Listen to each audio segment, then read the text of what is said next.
چیزیں کھاؤ گے تو بیمار ہو جاؤ. عرب ریگستان ہے، ٹھیک ہے نہیں، کتنا گرم ہے، تقریباً آدھا عرب جو ہے افریقہ میں بھی لگتا ہے، لیکن ان کی خوراک میں اونٹ کا گوشت، بھیڑ کا دودھ، اونٹ کا دودھ، کھجور، زیتون، یہ ان کی خوراک ہے. آج تم یہاں کھاؤ تمہیں بواسیر ہو جائے گی، خارش ہو جائے گی، دانت چمبل نکل آئیں گے. کیوں؟ اینٹی ہے.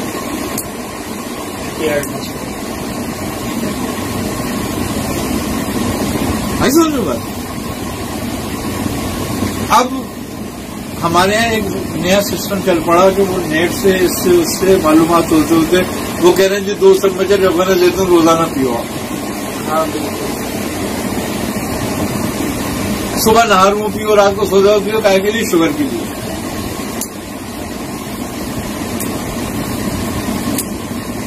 اب بابرکت ہے، اللہ تعالیٰ نے ذکر کیا ہے، اس کا ذکر کیا ہے، انجیل کا ذکر کیا ہے، سب بابرکت چیز ہے، لیکن ہر کے لیے نہیں.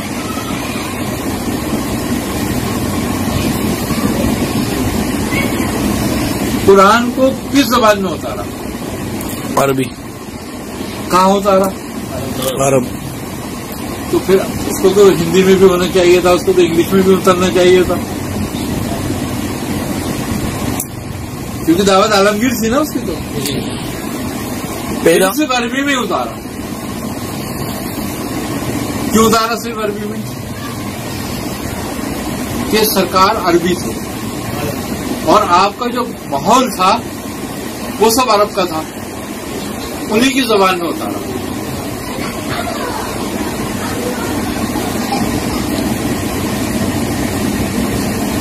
ٹھیک ہے نہیں؟ اب اس کی برکت یہ ہے کہ آپ اگر اسی قرآن کو عربی میں پڑھتے ہو تو آپ کو ثواب ہوتا ہے، لیکن آپ اسی کو اردو میں پڑھو آپ کو کوئی ثواب نہیں. لیکن مزے کی بات یہ ہے کہ وہ زبان سب کے لیے نہیں ہے، لیکن حکم سب کے لیے ہے. کیونکہ احکام کے لیے عربی زبان کی ضرورت نہیں.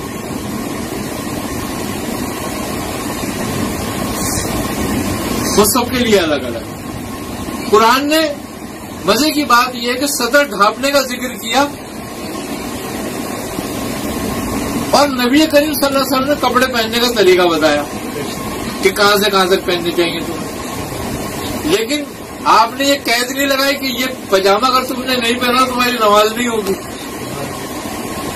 یا یہ کرتا نہیں پہنا تم نے تو تمہاری نماز نہیں ہوگی، یا تو مسلمان نہیں رہو گے. اچھا سر ڈھانپنا، مزے کی بات یہ ہے کہ پوری ملکوں میں سر ڈھانپا جاتا ہے،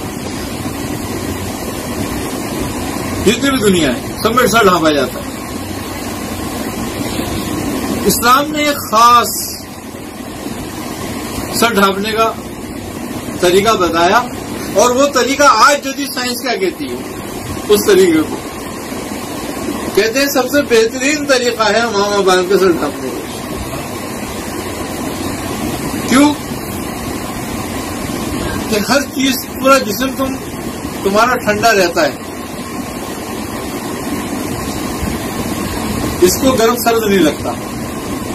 اگر لو میں نکل جاؤ تمہارا جسم کو لو نہیں لگے گی اگر تمہارا سر ڈھکا ہوا ہے، اور تم پورے جسم کو اوڑھ لو اور سر کو کھول دو تم مریض ہو جاؤ گے اسی وقت. جب ہم سر ڈھانپتے ہیں اور خاص طور پہ امامے سے ڈھانپتے ہیں تو ہمارے سر میں پسینہ بہت آ جاتا ہے. جب پسینہ سر پہ بہت آ جاتا ہے تو ہمارا ہمارا مغز گیلا ہو جاتا ہے، ٹھنڈا رہتا ہے. جب یہ ٹھنڈا رہتا ہے پورا جسم محفوظ رہتا ہے.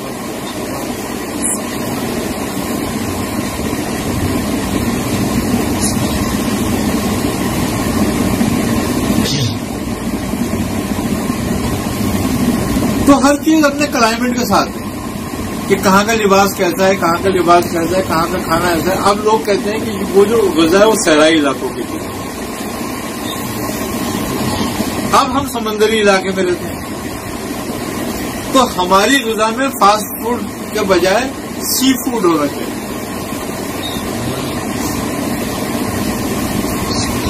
بنگالی کہاں رہتے ہیں؟ اور سب سے زیادہ کیا استعمال کرتے ہیں؟ مچھلی اور چاول. یہ سی فوڈ کا ہے. پانی بغیر پانی کے چاول نہیں ہوتا, وہ پانی میں ہی پیدا ہوتا ہے. کیسے صحت مند ہوتے ہیں؟ موٹاپا بھی نہیں ہوتا, موٹاپا بھی نہیں ہوگا, اندھے بھی نہیں ہوں گے.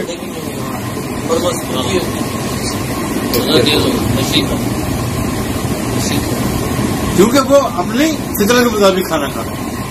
آج تم اس کو مچھلی لے لو, ان کو گائے کا گوشت کھلاؤ, بکرے کا گوشت کھلاؤ, مرغی کا گوشت کھلاؤ, سارے بیمار ہو جائے گا پورا بنگال.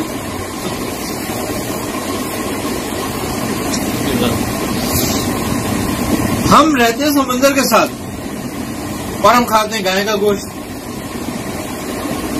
بکرے کا گوشت, چکن کا گوشت. تو آدھی کراچی بیمار ہے.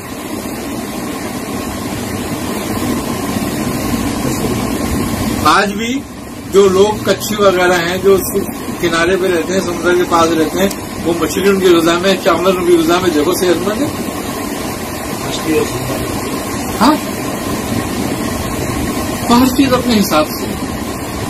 اب ہمارے جو علاقے ہیں نا, ہمارے باپ دادا نے شروع سے سب کا تیل اور دیسی چیز ہے, وہ ہمارے ڈی این اے میں شامل ہوا. اب ہم جب ڈی این اے سے ہٹتے ہیں تو بیماریوں کا شکار ہوتے ہیں. فطرت کیا ہے؟ فطرت کوئی ڈی این اے ہی ہے.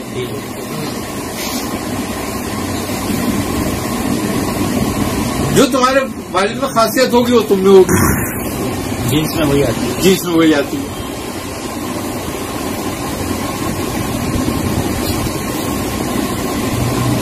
وہ ہندوؤں کی مثال ہے نا, وہ کہتے ہیں باپ پہ پوت پتا پہ گھوڑا. باپ پہ پوت اور پتا پہ گھوڑا. بہت نہیں تو تھوڑا تھوڑا. اچھا, یہ باپ پہ پوت سمجھ آ گیا, پتا پہ گھوڑا سمجھ. جو گھوڑے کو ٹریننگ کرتے ہیں نا, ہاں, اس کی ٹرینر کی خاصیت گھوڑے میں آتی ہے. اچھا, پتا سے بڑا ٹرینر ہے. ہاں,